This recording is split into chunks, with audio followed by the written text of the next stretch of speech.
Early December 1943, Cairo, Egypt. The pen hovered above the paper as President Franklin Delano Roosevelt prepared to inscribe words that would alter the course of military history. His aide, Harry Hopkins, had just returned from a critical discussion with General George C. Marshall, the man widely expected to lead the most ambitious military operation ever conceived. Yet Roosevelt could not shake a persistent thought that had troubled him for weeks: he could not rest at night with Marshall away from Washington. The decision was imminent, and it would leave America's most aggressive combat general sidelined, while a master strategist, who had never commanded troops in battle, would direct the invasion of Europe. What none of them realized was that this choice would redefine both the nature of command and the very meaning of military greatness. The calculations of supreme leadership were being determined not in battlefield victories, but in organizational skill that would prove more decisive than any single general's tactical expertise. This moment had been building since May 1943, when the Tunisian campaign ended with the surrender of roughly 267,000 Axis soldiers in North Africa. Among the American commanders who had distinguished themselves in that campaign was Lieutenant General George Smith Patton Jr., a man whose reputation already instilled fear in German hearts. At 57 years old, Patton embodied everything Americans envisioned when picturing a warrior general. He wore custom-tailored uniforms with polished brass buttons that gleamed under the desert sun. Twin ivory-handled revolvers hung from his hips, not as ornamentation, but as weapons he wielded with deadly accuracy. His language could make sailors blush. His temperament intimidated subordinates, and his tactical skill could obliterate enemy formations with a speed that defied conventional military doctrine. Patton's journey to this moment had begun decades earlier. Born November 11, 1885, in San Gabriel, California, into a family with deep military roots, young George grew up hearing stories of ancestors who had fought in the Revolutionary War and the Civil War. His grandfather had been a Confederate colonel killed at the Third Battle of Winchester. This heritage shaped Patton's identity from an early age. He struggled with dyslexia, a condition largely unrecognized at the time, which made academic work challenging. Yet he compensated with iron determination and relentless willpower. He attended the Virginia Military Institute for 1 year before entering West Point in 1904. Academic difficulties forced him to repeat his first year, but he graduated on June 11, 1909, ranking 46th out of 103 cadets. Even then, his aggressive spirit and fierce competitiveness set him apart from his peers. After graduation, Patton's path took an unusual turn when he competed in the 1912 Stockholm Olympics as part of the modern pentathlon. He finished fifth overall despite a contentious pistol shooting score that many believed should have been higher. This experience with international competition reinforced his belief in personal excellence and his conviction that America needed warriors capable of matching any adversary in the world. His athletic skill combined with social connections through marriage to Beatrice Aya, daughter of a wealthy Massachusetts industrialist, gave him resources and opportunities that accelerated his career. Patton's first combat experience came in 1916 during the Pancho Villa expedition into Mexico. Serving as an aide to Brigadier General John J. Pershing, the young lieutenant led a motorized raid against Villa's forces that resulted in the deaths of 3 of Villa's men, including one of his captains. Patton personally shot 2 of the men with his ivory-handled revolvers, then strapped their bodies to the hoods of his vehicles and drove back to headquarters. This action, brutal and dramatic, earned him national attention as newspapers credited him as the first American officer to employ motorized vehicles in combat. More importantly, it cemented his bond with Pershing, who would become his mentor and protector for decades. When America entered World War I in 1917, Patton accompanied Pershing to France, where he discovered his true calling, armored warfare. The tank was a novel weapon, primitive and unreliable, but Patton immediately recognized its potential. He established the United States Tank School at Langres, France, personally drafting training doctrine and operational procedures. He studied French tank tactics, consulted British tank commanders, and developed American methods emphasizing speed and aggressive maneuvering. In September 1918, Patton led the newly formed Tank Corps into combat during the Meuse-Argonne offensive. He was wounded by machine gun fire while advancing on foot with his tanks, an injury that earned him the Distinguished Service Cross and solidified his reputation for personal bravery under fire. After the war, Patton became one of the U.S. Army's foremost advocates for mechanized warfare. Throughout the 1920s and 1930s, he published articles, conducted experiments, and argued tirelessly that future conflicts would be won by fast-moving armored units. He collaborated with Major Dwight Eisenhower, whom he had met in 1919 on tank development and doctrine. Despite their different personalities, the two men shared a vision of mechanized warfare that Army leadership considered too costly and radical. Budget constraints and conservative thinking confined tanks to infantry support roles, but Patton relentlessly pushed for change. He designed the M1913 cavalry saber, known as the Patton Saber, and wrote extensively on cavalry tactics, always seeking ways to maintain offensive mobility in modern warfare. By 1940, as Europe descended into war, Patton's moment had arrived. Promoted to brigadier general in October 1940, he took command of an armored brigade and began training troops in the aggressive tactics he had spent 20 years developing. He established the Desert Training Center in California's Mojave Desert, creating an expansive facility where American forces learned to fight under conditions similar to North Africa. His methods were rigorous, his standards exacting, but soldiers who endured his program became some of the Army's most effective combat units. When Operation Torch launched in November 1942, Patton commanded the Western Task Force, landing 35,000 men on the beaches of Morocco in the first major American offensive against Axis forces. The Morocco landings showcased Patton's abilities. Despite facing Vichy French resistance, rough seas, and coordination challenges, Patton's forces secured their beachheads and pushed inland. Casablanca fell within 3 days. The Sultan of Morocco, impressed by Patton's military bearing and success, presented him with the Order of Wisdom. Alawite, with a citation reading in French. The lions in their dens tremble at his approach. More importantly, Patton demonstrated that American forces could execute complex amphibious operations and defeat determined opposition. This success earned him promotion to lieutenant general and greater responsibilities in the North African campaign. When American forces suffered their first major defeat at Kasserine Pass in February 1943, it was Patton who received the call to restore order and morale. The battle had been a disaster. German forces under Field Marshal Erwin Rommel had smashed through American lines, inflicting over 6,000 casualties and destroying or capturing substantial equipment. Major General Lloyd Fredendall, the 2nd Corps commander, had proven inadequate for the task. On March 6, 1943, Patton replaced him and immediately began transforming the demoralized corps. He instituted strict uniform regulations demanding that every soldier wear a helmet and complete uniform at all times, even far behind the lines. He established rigorous schedules and inspections. He moved constantly through his units, talking to soldiers, examining equipment, checking positions.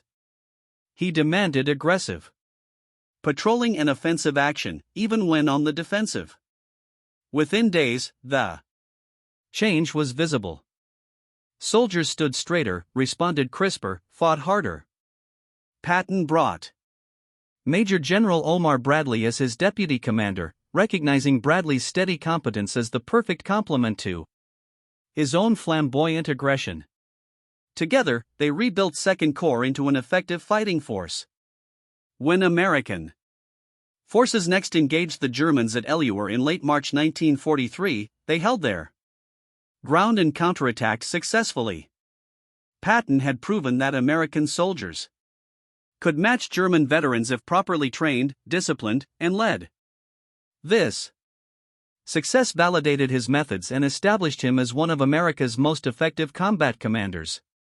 The Sicily campaign in July 1943 further enhanced Patton's reputation while simultaneously creating the crisis that would alter his future. Operation Husky, the invasion of Sicily, saw Patton commanding the 7th Army with 90,000 men landing on the island's southern beaches on July 10, 1943.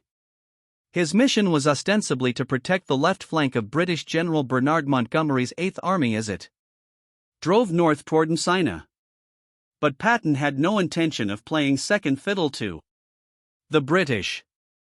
When Montgomery's forces bogged down in heavy fighting near Catania, Patton sought his opportunity.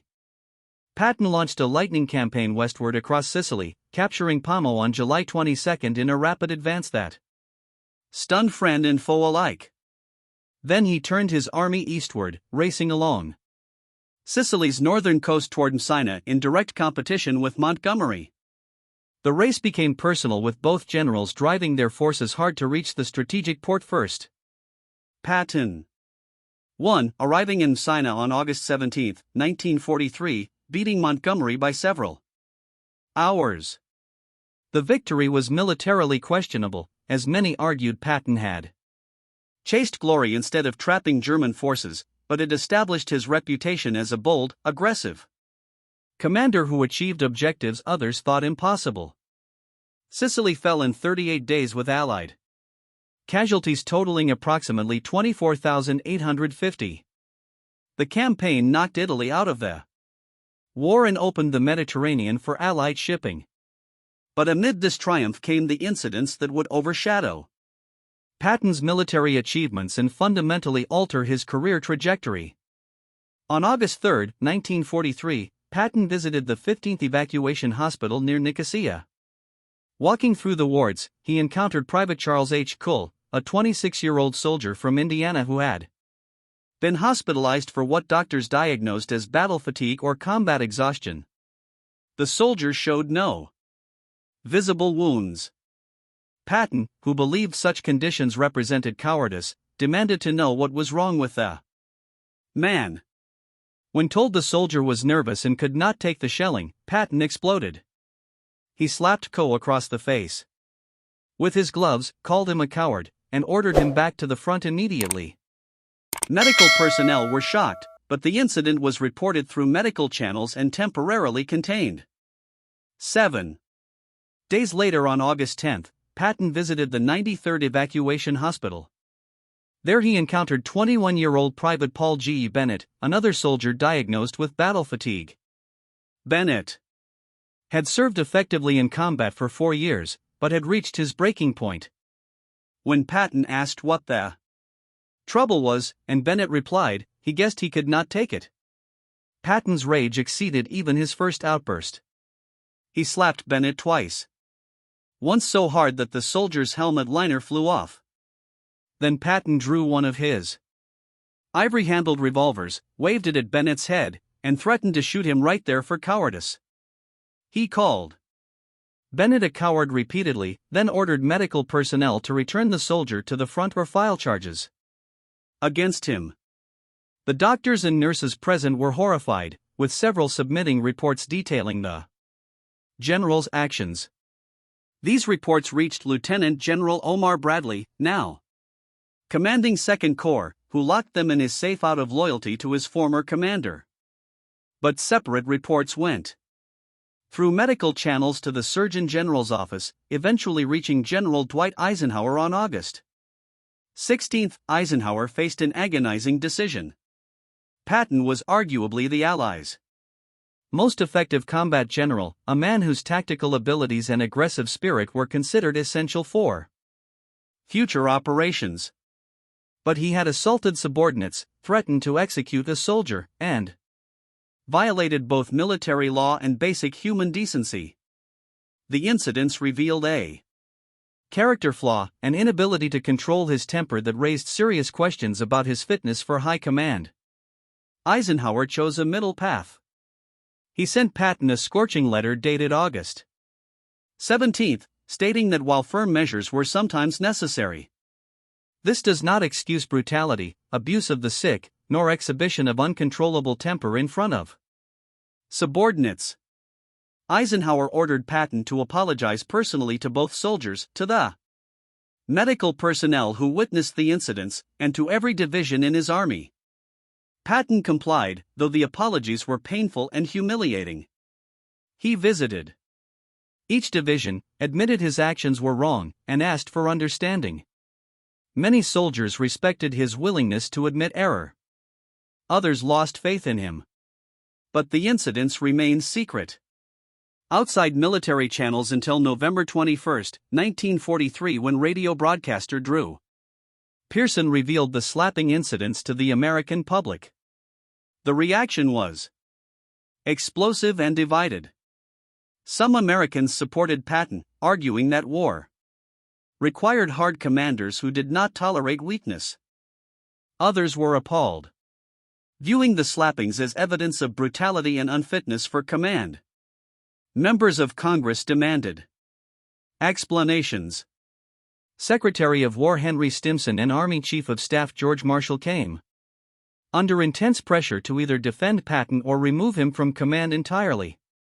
The controversy raged just as the most important command decision of the war was being made. That decision involved not just Patton but also two other extraordinary military leaders whose careers had taken very different paths. Dwight David Eisenhower had been born on October 14, 1890 in Dennis, Texas into a family of modest means.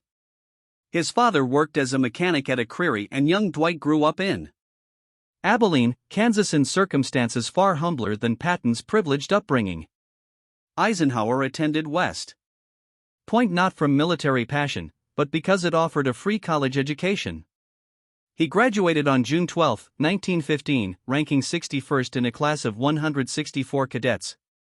That class, later called the class the Stars Fell On, would produce 59 generals. But in 1915, Eisenhower seemed an unlikely candidate for greatness. Eisenhower's early career was marked by frustration. When America entered World War I, he desperately wanted combat command, but the Army assigned him to train tank units at Camp Colt in Pennsylvania. He proved exceptionally good at training and organization, establishing an effective tank school that prepared thousands of men for combat, but he never got overseas. The war ended before he could deploy, leaving him feeling he had missed the defining experience of his generation.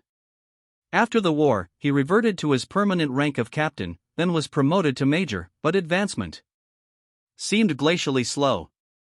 In 1919, Eisenhower participated in the Army's Transcontinental Motor Convoy, a 2-month trek across America that demonstrated the terrible condition of American roads. This experience, combined with his tank training, convinced him that future wars would require mobile, mechanized forces and good infrastructure. He met Major George Patton that same year at Fort Meade, Maryland, where both men were assigned to tank units. Despite their vastly different personalities and backgrounds, they became friends and collaborators. They spent hours discussing tank tactics, experimenting with equipment, and writing articles advocating for armored warfare. Their superiors, however, remained committed to traditional doctrine, and both men faced criticism for their radical ideas. Throughout the 1920s and 1930s, Eisenhower's career progressed through a series of staff assignments that showcased his organizational abilities, while keeping him far from combat commands. He attended the Command and General Staff School at Fort Leavenworth, graduating first in his class of 275 officers in 1926. This academic success brought him to the attention of senior officers who valued staff work and strategic thinking. He served as a speechwriter and aide to General John J. Pershing, helping the aging general write his memoirs. He worked under Brigadier General Fox Connor in Panama, where Connor became his mentor and shaped his understanding of coalition warfare and military history. Connor told Eisenhower that another world war was inevitable and that when it came, America would fight as part of an alliance, probably alongside Britain and France.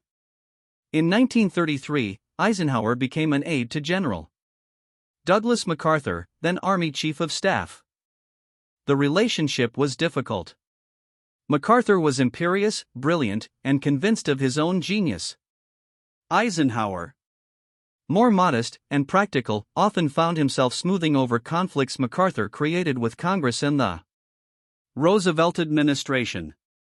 When MacArthur went to the Philippines in 1935 to build that nation's defense forces, Eisenhower accompanied him as his assistant. The 6 years in the Philippines from 1935 to 1939 were frustrating professionally but educational. Eisenhower learned diplomacy, navigating the complex Relationships between American military advisors, Filipino politicians, and MacArthur's enormous ego. He learned that military operations required political support, that coalition warfare demanded compromise, and that patience and tact often achieved more than confrontation. When Eisenhower returned to the United States in 1939, war had already begun in Europe. His career accelerated rapidly, as the Army desperately needed experienced staff officers to manage expansion and mobilization. He impressed everyone with his organizational abilities, his clear thinking, and his capacity for sustained hard work. In 1941, he participated in large-scale military exercises in Louisiana that showcased the Army's growing mechanized capabilities. His performance caught the attention of General George C. Marshall, the Army Chief of Staff, who was building a network of talented officers to manage the coming war. When Japan attacked Pearl Harbor on December 7, 1941, Marshall summoned Eisenhower to Washington and assigned him to the War Plans Division. Eisenhower's first assignment was to develop a strategy for the Pacific Theater. He worked exhausting hours, often sleeping in his office, producing clear, practical plans that impressed Marshall. In February 1942, Marshall promoted Eisenhower to head the War Plans Division, making him responsible for strategic planning across all theaters. Eisenhower advocated for a Europe First strategy, arguing that Germany posed the greatest threat and that defeating Hitler must be the Allies' priority. His clarity of thought and his ability to see the big picture while managing countless details made him indispensable to Marshall. In June 1942, Marshall sent Eisenhower to London as Commanding General of the European Theatre of Operations. It was an extraordinary promotion for a man who had never commanded troops in combat. But Marshall recognized that Eisenhower possessed unique skills for coalition warfare. Eisenhower's mission was to establish American forces in Britain, maintain alliance cooperation, and plan for an eventual invasion of France. He proved masterful at working with the British. He established rapport with Winston Churchill, gained the trust of British military leaders, and created an integrated Allied headquarters where American and British officers worked side by side. His diplomatic skills, his willingness to compromise on minor points while maintaining firmness on essentials, and his genuine belief in Allied cooperation made him remarkably effective. When Operation Torch was launched in November 1942, Marshall chose Eisenhower as Supreme Allied Commander despite his lack of combat experience. Torch was politically complex, requiring coordination with French forces of uncertain loyalty while managing British and American commands with different strategic priorities. Eisenhower handled the political complications brilliantly, negotiating ceasefires with French commanders, managing the volatile situation around Admiral François, and keeping Allied forces focused on defeating the Germans. The campaign succeeded, and Eisenhower's reputation grew. He had proven he could command a coalition in combat operations, even if he personally never led troops in battle. The third man central to the command decision was George Catlett Marshall. Born December 31, 1880 in Uniontown, Pennsylvania, Marshall came from a family with Confederate sympathies, his father having been a businessman in Virginia before moving to Pennsylvania. Young George attended Virginia Military Institute, graduating in 1901 as first captain of the Corps of Cadets. He was commissioned as a second lieutenant in the infantry and spent the next 15 years in various assignments that prepared him for high command without anyone recognizing his exceptional abilities. Marshall's first significant opportunity came in World War I when he served as a staff officer with the 1st Infantry Division in France. He demonstrated extraordinary skills in planning and logistics, particularly in organizing the movement of large forces during complex operations. At the Battle of Cantigny in May 1918, the first major American offensive, Marshall's meticulous planning contributed to success. During the Meuse-Argonne offensive, he coordinated the movement of over 600,000 troops and 2,700 guns, one of the largest military movements in history. General John J. Pershing recognized Marshall's abilities and kept him close as operations officer, giving him responsibilities far beyond his rank. After the war, Marshall spent 2 decades in various assignments that built his reputation within the Army while remaining unknown to the public. He served as aide to Pershing, taught at the infantry school at Fort Benning, where he trained a generation of future commanders, and worked in various staff positions that showcased his organizational mastery. He impressed everyone with his integrity, his judgment, and his ability to identify talented officers. He kept a small black notebook where he recorded names of promising young officers, a list that would later provide commanders for World War II. Officers like Omar Bradley, Matthew Ridgway, Joseph Stilwell, and Dwight Eisenhower all came to Marshall's attention years before they became famous. In 1939, President Franklin Roosevelt made the extraordinary decision to promote Marshall over dozens of more senior officers and appoint him Army Chief of Staff. Roosevelt had recognized that the coming war would require not just a military commander, but an organizer who could work with Congress, manage a vast expansion of the armed forces, and coordinate with allies. Marshall took office on September 1, 1939, the same day Germany invaded Poland.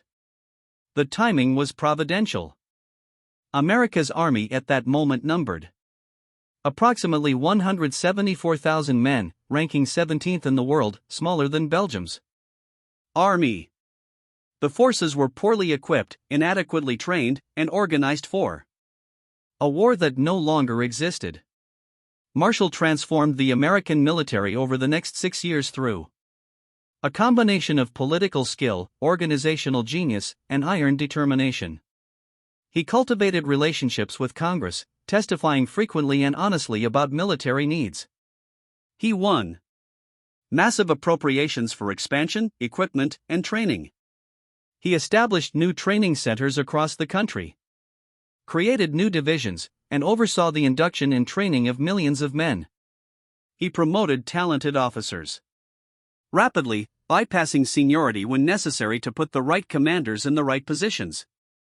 He coordinated with the Navy despite inter-service rivalries. He managed relationships with difficult Allied leaders, particularly Churchill, whose strategic vision often conflicted with American priorities. Most importantly for the war's outcome, Marshall became the primary advocate for a cross-siege invasion of France. From 1942 onward, he pushed relentlessly for a direct assault on German-occupied France as the fastest route to defeating Hitler. Churchill preferred a peripheral strategy, attacking through North Africa, Sicily, Italy, and the Balkans, what he called the soft underbelly of Europe. Marshall argued this was strategically unsound, diverting resources from the main effort and prolonging the war. He fought battles within the American military with the Navy demanding more resources for the Pacific. He battled British planners who remembered the slaughter of World War I and feared another Western Front bloodbath. He finally secured Roosevelt's commitment to a cross-channel invasion in 1943 with a target date of May 1944 for the Operation Sea-named Overlord. Having conceived the operation, advocated for it relentlessly, and finally secured its approval, Marshall seemed the logical choice to command it. He was America's most respected military leader. Churchill called him the organizer of Allied victory. Stalin trusted him.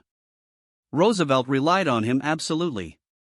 The British would accept him as Supreme Allied Commander despite their preference for one of their own commanders. Pershing, now in his 80s, wrote to Roosevelt urging Marshall's appointment. Members of Congress expected it.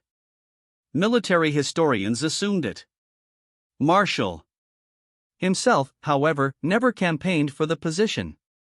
When asked his preference, He consistently replied that the president must decide what was best for the country, not what was best for George Marshall. Roosevelt faced an agonizing choice. Marshall deserved the command. His strategic vision had shaped Allied strategy. His organizational abilities were unmatched. But Marshall's value in Washington was irreplaceable. He coordinated the global war effort across multiple theaters. He managed relationships with Congress, ensuring continued support and appropriations. He worked with the British chiefs, the Navy, and difficult personalities like Douglas MacArthur, who commanded in the Pacific. He maintained the industrial mobilization that provided weapons and supplies. Admiral Ernest King and Admiral William Lee, members of the Joint Chiefs of Staff, strongly opposed removing Marshall from Washington, arguing that no other officer could perform his essential functions. The conferences in Cairo and Thran in November-December 1943 brought the decision to a head. Stalin demanded to know who would command Overlord, suspecting Anglo-American delays and wanting assurance that the invasion would actually happen. Churchill supported Marshall but privately worried about losing such an effective coalition manager. Roosevelt wrestled with the decision, torn between rewarding Marshall's service and maintaining his irreplaceable contribution in Washington. He sent Harry Hopkins to Marshall in Cairo during the first week of December to gauge his preference. Marshall refused to state one, saying only that he would support whatever decision Roosevelt made wholeheartedly. Roosevelt then invited Marshall to a private meeting on December 5, 1943. According to Marshall's later recollection, Roosevelt, after considerable hedging, asked directly what Marshall wanted to do. Marshall gave the same answer. Personal feelings could not matter when the issue was too important to the nation. Roosevelt reportedly replied, "I feel I could not sleep at night with you out of the country." The president had made his decision. Marshall would remain as Army Chief of Staff, coordinating the global war. Someone else would command Overlord. On December 7, 1943, exactly 2 years after Pearl Harbor, Roosevelt informed Eisenhower of his appointment. The message was characteristically brief and informal. "Well, Ike, you are going to command Overlord." Eisenhower was stunned. He had assumed Marshall would receive the command and had been preparing to return to Washington to take over Marshall's position as Chief of Staff. Now he faced the greatest military responsibility in history. That same day, Marshall wrote a note to Stalin and Churchill informing them of Eisenhower's appointment. Marshall sent Eisenhower a copy with a brief handwritten message. "Dear Eisenhower, I thought you might like to have this as a memento." It was written very hurriedly by me as the final meeting broke up yesterday. The president signing it immediately. GCM. The decision made profound sense once its logic became clear. Overlord was not primarily a tactical operation requiring battlefield genius. It was the most complex organizational challenge in military history, requiring coordination of forces from multiple nations with different command structures, strategic priorities, and tactical doctrines. The operation would involve over 3 million men, nearly 7,000 ships, 11,000 aircraft, and countless supporting elements. Success would depend on diplomatic skill in managing alliance politics, organizational mastery in coordinating complex movements, strategic vision in seeing how tactical operations fit into larger objectives, and the ability to make subordinates from different nations work together effectively. Eisenhower possessed exactly these qualities. His natural charisma made him universally liked. British troops trusted him. Churchill respected him despite their occasional disagreements. Even Charles de Gaulle, notoriously difficult and suspicious of Anglo-American intentions found Eisenhower acceptable.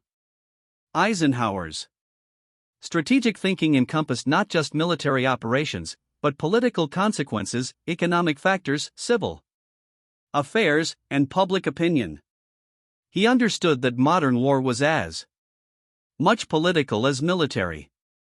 He had proven in North Africa and Sicily that he could manage complex coalitions under combat conditions. Most crucially, he had developed a leadership style that made subordinates feel valued while maintaining absolute authority. He listened to criticism, admitted mistakes, and learned continuously. These qualities made him ideal for supreme command of a coalition where unity of effort mattered more than tactical brilliance. As Eisenhower established his headquarters in London in January 1944, he immediately confronted challenges that validated Roosevelt's judgment. The first involved command structure. The initial plan, developed under British Lieutenant General Frederick Morgan, called for a three-division assault on a narrow front. Eisenhower, reviewing the plan, immediately recognized it as inadequate. He insisted on expanding to 5 divisions, landing on a broader front, giving more flexibility and reducing vulnerability to German counterattack. This expansion required more landing craft, more air support, more supplies, all of which were in short supply. Eisenhower had to negotiate with Churchill, with the combined chiefs of staff, and with naval commanders to secure the resources needed. His diplomatic skills and his ability to make compelling arguments won agreement for the expanded operation. The second challenge involved ground commanders. British General Bernard Montgomery would command all ground forces during the initial assault, including both British and American armies. This arrangement pleased the British, but created resentment among some American generals, who viewed Montgomery as cautious and arrogant. Eisenhower made the system work by clearly delineating responsibilities, giving Montgomery operational control during the landing phase while planning to shift authority to American commanders once the breakout occurred.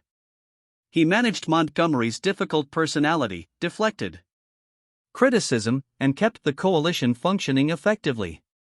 The third and most sensitive challenge was pattern. Despite the slapping incidents, despite the controversy, despite the public outcry, Eisenhower and Marshall both recognized that Patton's combat skills would be essential once mobile warfare began. The question was what to do with him until that moment arrived. Eisenhower's solution demonstrated strategic creativity. Patton would command Third Army, which would be activated only after the invasion succeeded and a breakout occurred. Until then, Patton would serve as the centerpiece of the most elaborate deception operation in military history. Operation Fortitude was conceived to mislead German intelligence about where and when the invasion would occur. The concept was simple. Make the Germans believe the main invasion would strike Pascal, the narrowest point of the English Channel and the obvious choice for a cross-channel assault. The Allies would actually invade Normandy, which offered better beaches and room for maneuver. But the Germans must continue believing Kallala was the target even after Normandy landings began. This deception required creating a fictional army that appeared to be preparing for invasion. The Phantom Force was designated 1st United States Army Group, abbreviated FUS.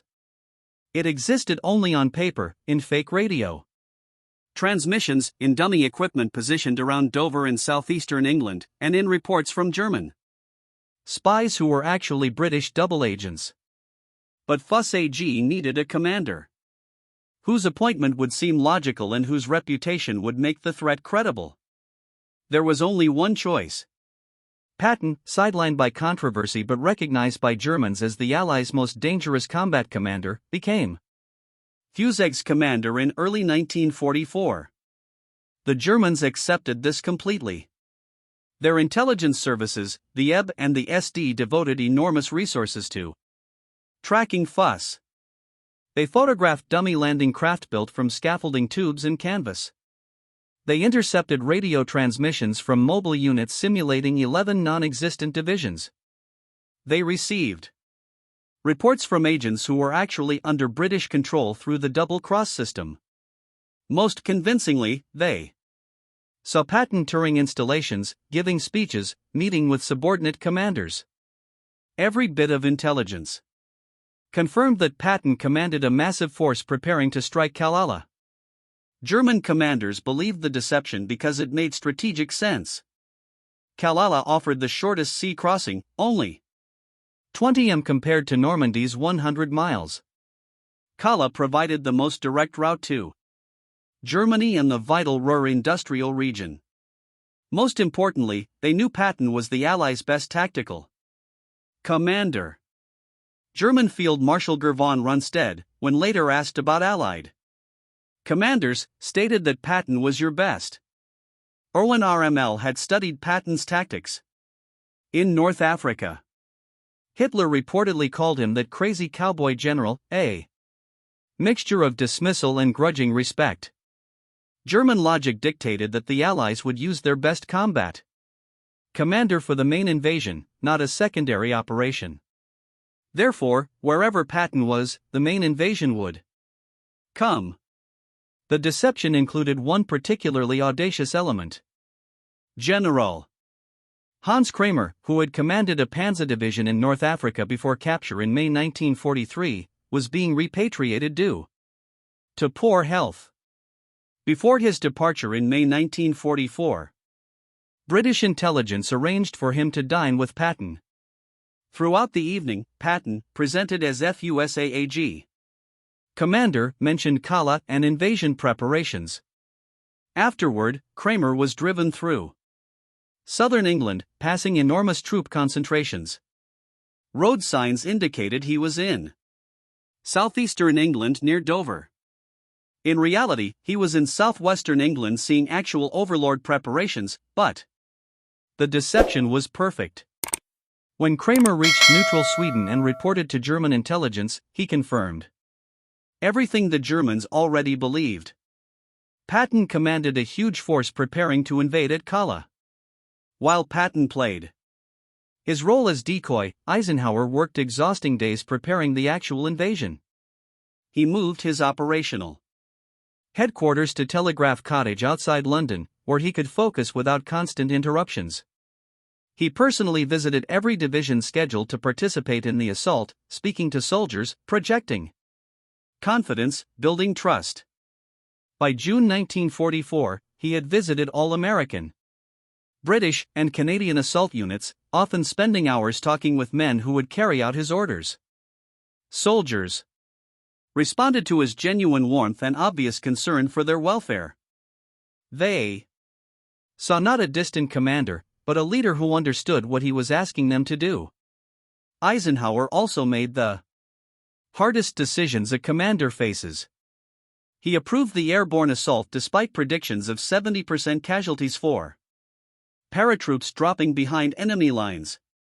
He understood the risk but recognized that without airborne forces securing the invasion flanks, the entire operation might fail. He wrestled with weather as D-Day was originally scheduled for June 5, but terrible storms forced postponement.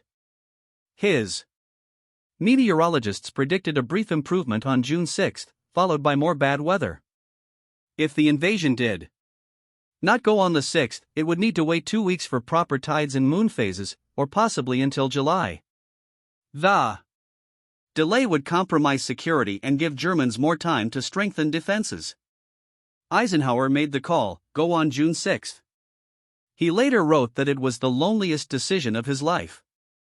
On the evening of June 5, as troops loaded onto ships and aircraft prepared for takeoff, Eisenhower visited the 101st Airborne Division at their airfield near Newbury.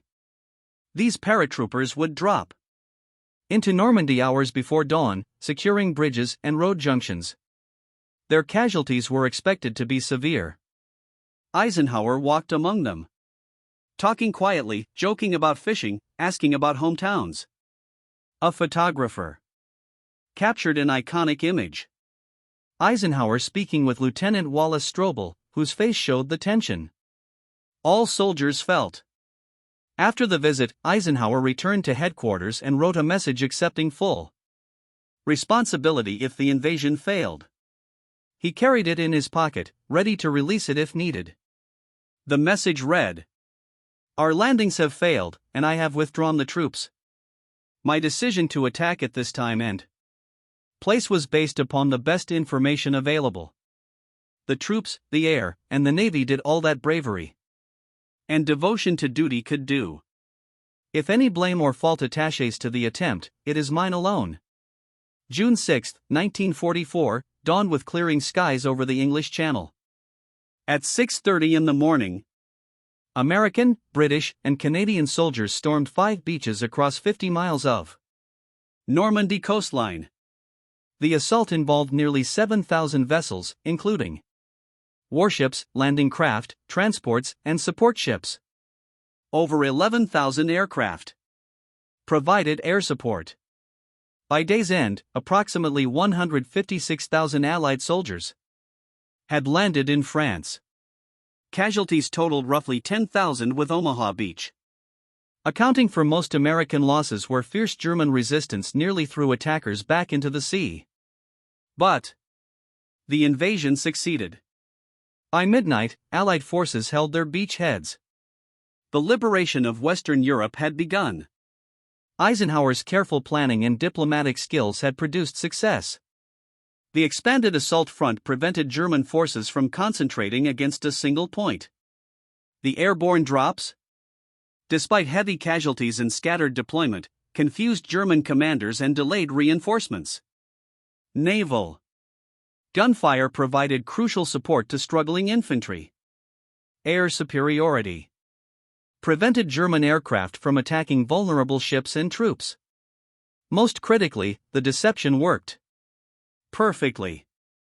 As fighting raged in Normandy, Hitler refused to commit his armored reserves, convinced the real invasion would still come at Kalaala. The German 15th Army remained near Kalaala, waiting for Patton. For 7 weeks after D-Day, substantial German forces stayed at Kalaala instead of reinforcing Normandy.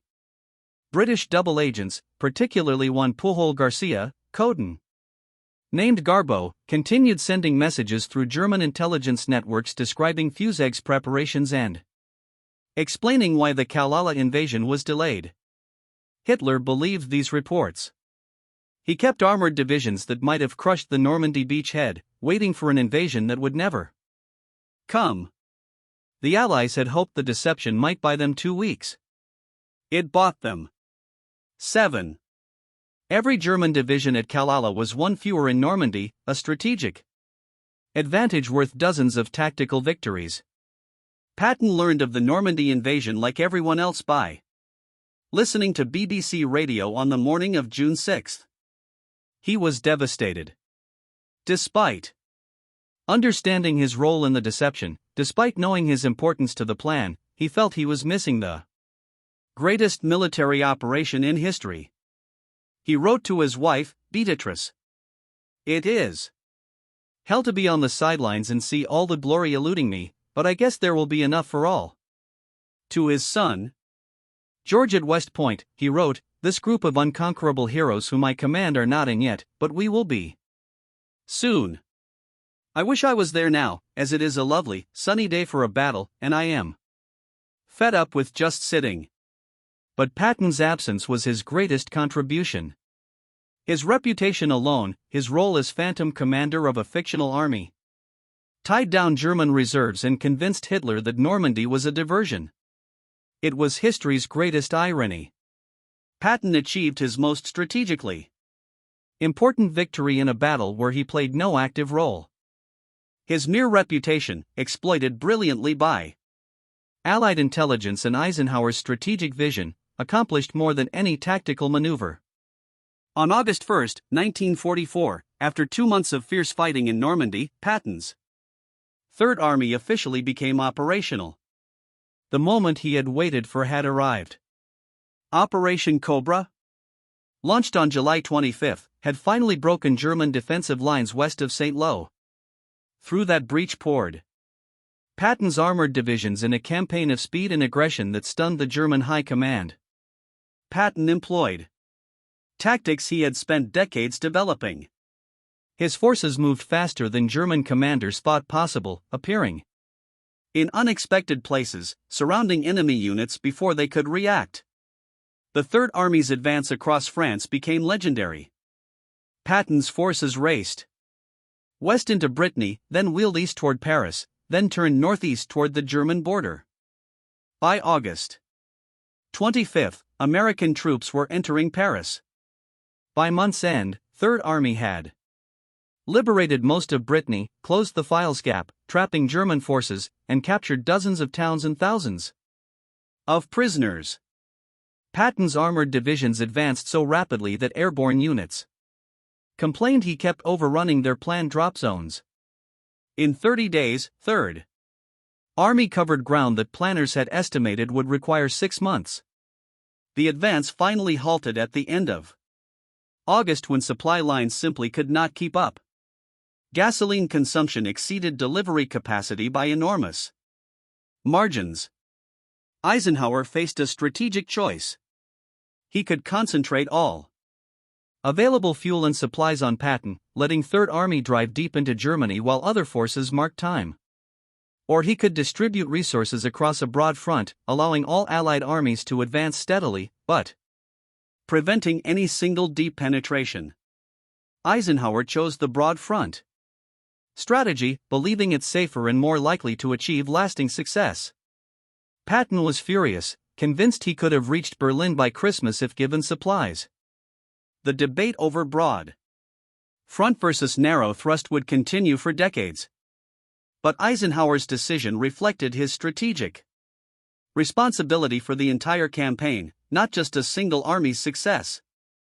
In December 1944, Eisenhower's strategic judgment was tested when Germany launched its final major offensive. Hitler had secretly assembled forces for a massive attack through the Ardennes forest, gambling everything on a desperate attempt to split Allied armies and recapture the vital port of Antwerp. On December 16, 3 German armies struck American lines held by thinly stretched forces. The attack, later called the Battle of the Bulge, created a crisis requiring Eisenhower's finest performance as Supreme Commander.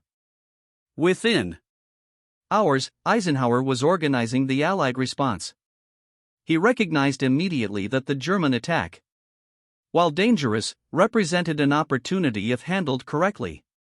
German forces were advancing beyond their supply lines, exposing themselves to counterattack.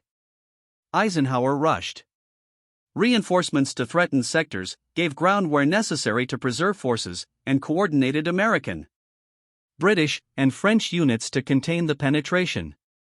Most crucially, he turned to Patton with an assignment that seemed impossible. The 101st Airborne Division was surrounded at Bastogne, a critical crossroads town. If Bastogne fell, German forces could push westward toward Antwerp. Eisenhower needed Patton to disengage from his current operations, pivot Third Army 90 degrees north and attack into the southern shoulder of the German Bulge to relieve Bastogne. On December 19, Eisenhower met with Patton and Bradley at Verdun to coordinate the response. When Eisenhower asked when Patton could attack, Patton replied he could move on December 22. Eisenhower, skeptical that an entire army could redeploy so quickly, called the estimate fatuous. But Patton was not exaggerating. He had anticipated this possibility. His intelligence officer, Colonel Oscar Coe, had predicted the German offensive through careful analysis of enemy movements. Patton had already directed his staff to prepare contingency plans. When he returned to headquarters in Nancy, he simply called his chief of staff and gave the code word for the operation they had already planned. Third Army executed one of the fastest and most complex maneuvers in military history. Patton attacked on December 22, driving 3 divisions north through blizzards and frozen ground toward Bastogne. Despite terrible Weather, despite German resistance, despite supply challenges, Third Army kept moving. On December 26, elements of the 4th Armored Division broke through to Bastonia, linking with the surrounded paratroopers. Reinforcements followed. By January's end, Allied forces had pushed German troops back to their start lines. The Bulge had been eliminated. Germany's last gamble had failed. The Battle of the Bulge showcased the perfect combination of Eisenhower's strategic coordination and Patton's tactical execution. Eisenhower organized the entire Allied response, allocated resources, made strategic decisions about where to defend and where to counterattack. Patton provided aggressive tactical leadership, accomplishing what others thought impossible. Together they formed an unbeatable team, each contributing essential elements to victory. By March 1945, Allied forces were crossing the Rhine and driving into Germany. On March 1st, Third Army captured Trier, prompting a famous exchange. When Eisenhower's headquarters sent a message suggesting Patton bypass Trier because capturing it would require 4 divisions, Patton replied, "Have taken Trier with 2 divisions. Do you want me to give it back?" The message typified Patton's aggressive confidence and his willingness to achieve objectives others considered too difficult. From March through May, 3rd Army raced across Germany. They liberated the Ohrdruf concentration camp, the first camp liberated by American forces. Patton forced local German civilians to tour the camp and witness Nazi atrocities. His forces captured vast numbers of prisoners linked with Soviet forces advancing from the east and penetrated deep into Czechoslovakia before orders halted their advance. When Germany surrendered on May 8, 1945, Third Army had compiled an extraordinary combat record. From August 1, 1944 to May 8, 1945, Patton's forces had liberated or conquered approximately 81,500 square miles of territory across France, Luxembourg, Belgium, Germany, Austria, and Czechoslovakia. They had captured roughly 1.28 million prisoners and inflicted an estimated 500,000 casualties on German forces. Third Army's own casualties, while significant, were lower proportionally than other Allied armies, validating Patton's philosophy that aggressive offense saved lives by destroying enemy forces before they could organize effective resistance. Yet, it was Eisenhower's leadership that made all of this possible. His organizational mastery planned and executed the invasion.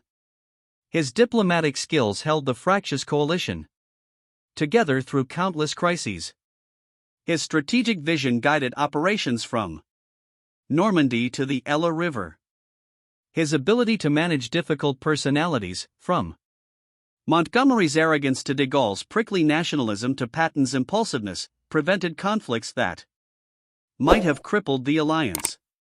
His willingness to make hard decisions, from approving high-risk operations to choosing invasion timing to coordinating responses to unexpected crises, proved him the ideal supreme commander. The question of why America's best combat general was sidelined from leading D-Day had been answered through the operation's very nature. Overlord did not require a battlefield tactician. It required a coordinator, a diplomat, a strategic thinker who could manage the most complex military operation ever attempted. Patton was indeed America's finest tactical commander, perhaps the greatest of the war. But Overlord required different qualities. It needed someone who could orchestrate coalition warfare, balance competing national interests, think strategically about operations spanning continents, and maintain trust across governments and military services. Eisenhower possessed these qualities in abundance. Patton did not. The slapping incidents, far from being unfortunate but minor mistakes, revealed character flaws that made Patton unsuitable for supreme command. His inability to control his temper, his tendency toward impulsive decisions, his lack of political awareness. These Traits might be acceptable in a corps or army commander, but were disqualifying for a supreme commander navigating diplomatic complexities and maintaining political support at the highest levels. Roosevelt's choice of Eisenhower over Marshall demonstrated even greater wisdom. Marshall would have been an excellent supreme commander. His organizational skills were unmatched. His strategic vision was profound. His reputation was impeccable. But Marshall's true value lay in Washington, where he coordinated the global war effort, managed congressional relations, balanced multiple theaters, and maintained the political and logistical support that made victories possible. Removing Marshall to send him to Europe would have solved one problem while creating another. Eisenhower in Europe and Marshall in Washington proved the optimal combination. And Patton, despite being sidelined from Supreme Command and from D-Day itself, found his ideal role. His tactical genius and aggressive spirit were exactly what mobile warfare required once the invasion succeeded. Third Army's performance vindicated every claim about Patton's abilities. He was indeed America's greatest combat commander, the general whose name struck terror into German hearts. But he served under Eisenhower, executing a strategic vision developed by both Eisenhower and Marshall, playing his part in a comprehensive plan that required different skills at different levels. The legacy of this command decision extended far beyond World War II. Eisenhower's success established new principles for modern military leadership. He proved that contemporary warfare requires not just tactical brilliance, but organizational excellence, political awareness, diplomatic finesse, and strategic vision. These qualities became standards for senior military leadership in subsequent decades. The American military's emphasis on joint operations, coalition warfare, and strategic thinking over purely tactical prowess can be traced directly to lessons learned from Eisenhower's success. Eisenhower leveraged his military reputation into political success. Serving as President of the United States from 1953 to 1961. His presidency reflected the same qualities that made him an effective supreme commander: organizational competence, strategic thinking, coalition building, and to navigate complex situations without losing sight of larger objectives. He ended the Korean War, managed Cold War tensions without nuclear escalation, and established policies that guided American strategy for decades. His presidency demonstrated that skills required for supreme military command translated effectively to supreme civilian leadership. Patton never had that opportunity. After Germany's surrender in May 1945, he became military governor of Bavaria. Within months, he created new controversy: his reluctance to aggressively pursue denazification, his statements suggesting former Nazi Party members could serve in administrative roles, and his suggestions that the Allies should immediately confront the Soviet Union brought criticism from Washington and the press. Eisenhower, sensitive to political pressures, removed Patton from Third Army Command in October 1945. On December 8, 1945, Patton was severely injured in a car accident near Mannheim, Germany. His staff car collided with an American truck and Patton suffered a broken neck that left him paralyzed from the neck down. He was taken to H. Heilberg Hospital where doctors could do nothing for his injuries. 12 days later, on December 21, 1945, Patton died from pulmonary edema and congestive heart failure. He was 60 years old. He was buried in the American Military Cemetery in Luxembourg among the soldiers he had commanded. His grave is marked with a simple white cross identical to those of the men who served under him. Marshall continued in public service after the war, serving in roles of extraordinary responsibility. President Truman appointed him special envoy to China in 1945, attempting to mediate between nationalists and communists. The mission failed, but Marshall gained insights into Asian affairs that shaped American policy. In 1947, Truman appointed Marshall as Secretary of State. In that role, Marshall proposed the European Recovery Program in a speech at Harvard University on June 5, 1947. The program, quickly named the Marshall Plan, provided massive American aid to rebuild Western Europe's devastated economy. Over 4 years, the United States provided over $12 billion in assistance, helping 16 European nations recover from war's destruction. The Marshall Plan prevented economic collapse, created prosperity that undercut communist appeal, and established American leadership in the post-war world. It was arguably as important to winning the peace as Overlord had been to winning the war.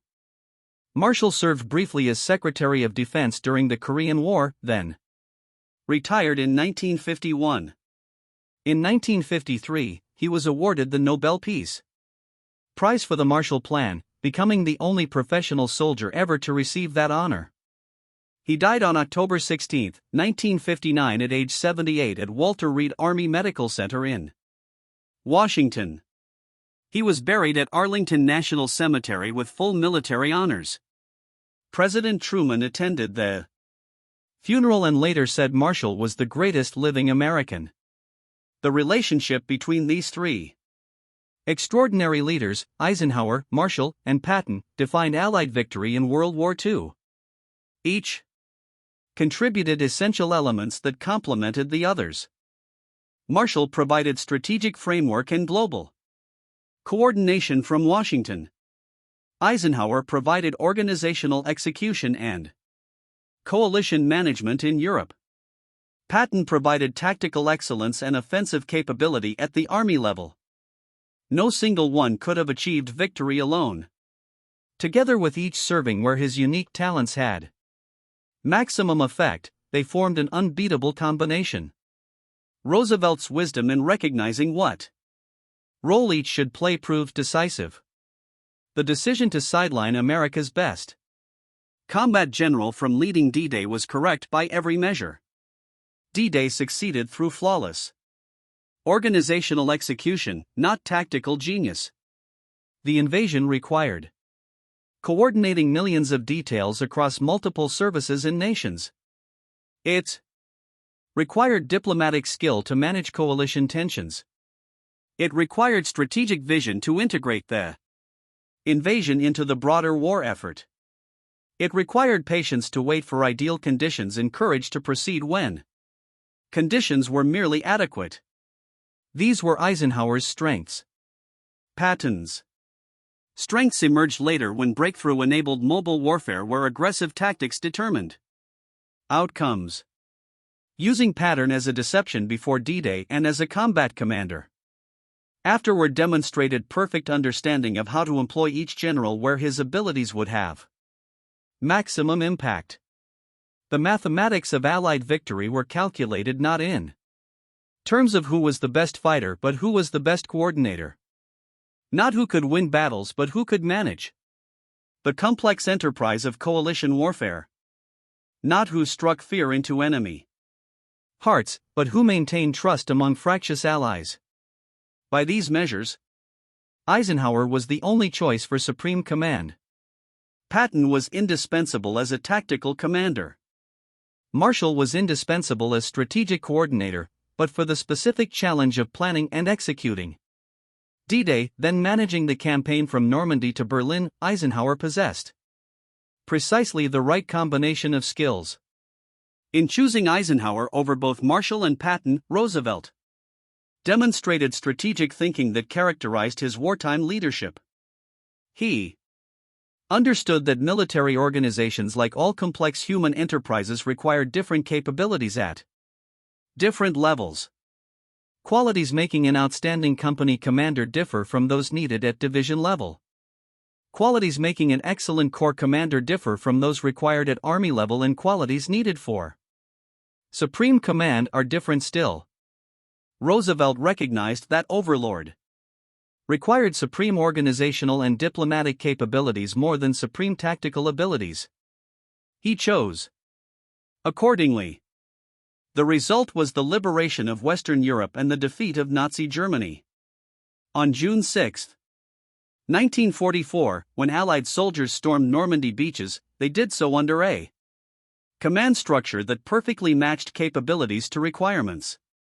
Eisenhower's organizational excellence had planned every detail. His diplomatic skills had maintained coalition unity. His strategic vision had identified the right approach. Marshall's support from Washington had provided resources and political backing. Patton, acting as a diversion in England, had tied down German reserves through reputation alone. When Patton finally entered combat 2 months later, his tactical brilliance capitalized on opportunities Eisenhower's planning had created.